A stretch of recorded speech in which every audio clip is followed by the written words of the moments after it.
देवियों और सज्जनों, इस बहस के 2 राउंड और 2 रिबटल पूरे हो चुके हैं।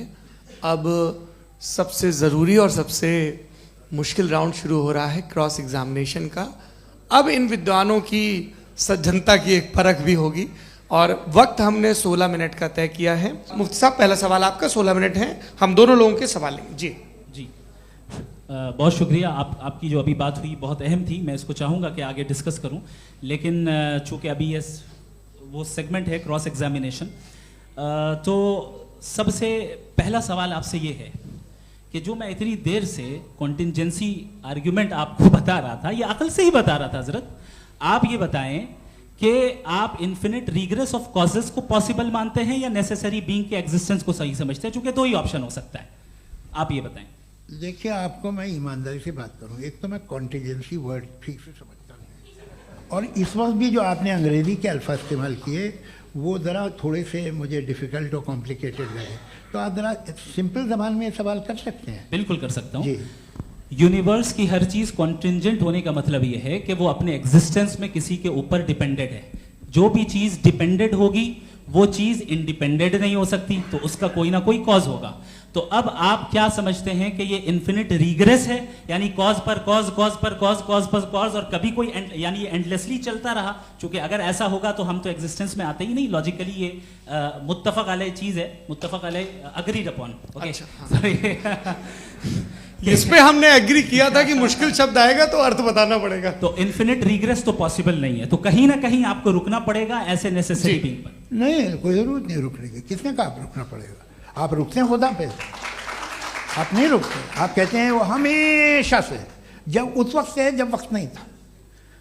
आप कहाँ रुकते हैं कि अब हुआ था वो? आप नहीं कहते। हम क्यों नहीं मान सकते कि यूनिवर्स जो है और बल्कि मल्टीवर्सेस जो है वो हमेशा से हैं, वो बनती है, बिगड़ती है। एक हमारे यहाँ एक चीज़ है, ब्लैक होल, वो समेट लेता है वापस, फिर ब्लास्ट होता है, फिर फैल जाता है। और इसमें हमारी तो खैर कोई औकात ही नहीं है इंसान की। एक छोटे से ज़र्रे पे हम 50-60 साल की उम्र रखते हैं, जो करोड़ों अरबों साल की कायनात है उसमें, और पैदा भी नहायत ही बेहुदा वजह से हुए थे।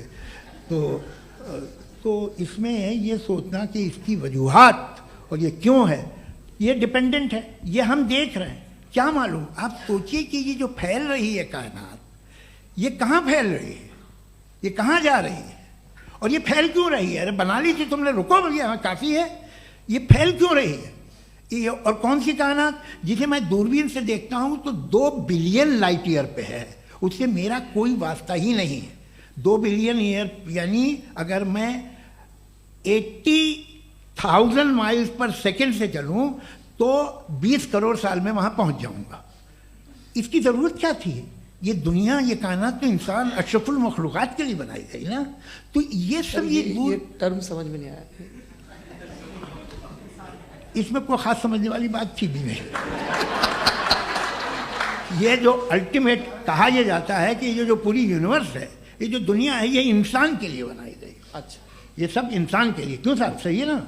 बिल्कुल, लेकिन इसका ये मतलब नहीं कि किसी चीज के पीछे रीजन आपको नहीं पता तो रीजन नहीं है, इसे कहते हैं नहीं, मुझे नहीं पता, लेकिन मेरी जिम्मेदारी नहीं है। वो बिल्कुल सही कहा था उसने, बर्टन रसल ने। आपने उसे मजाक में टाल दिया कि भाई आप एक दावा कर रहे हैं, मैं क्यों कहूं कि ये गलत है दावा? आप प्रूफ कीजिए, मेरे पे जिम्मेदारी ही नहीं है, मैंने थोड़ी कहा है।